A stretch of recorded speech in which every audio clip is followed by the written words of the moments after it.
The focus spectrum serves as the basis for incorporating soft skills, such as awareness, emotional intelligence, and system intelligence into the design of the strategy and personal whiteboards.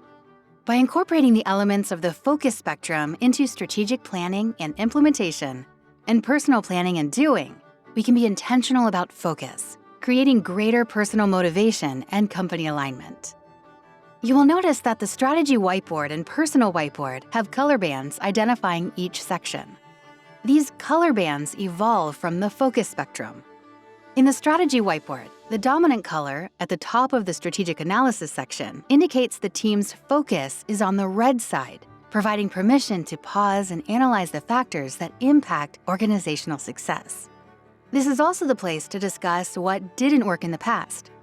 You will notice that the culture and foundation blocks are partially green and red.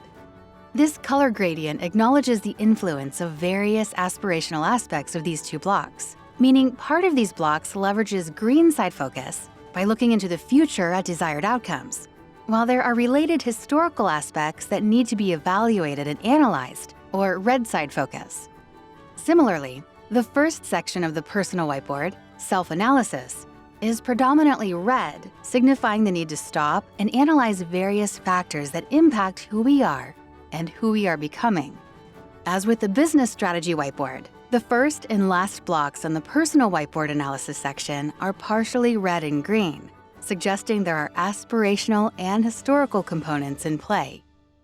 The remaining sections of the respective whiteboards are green and are focused on business and personal focus, outcomes, and actions.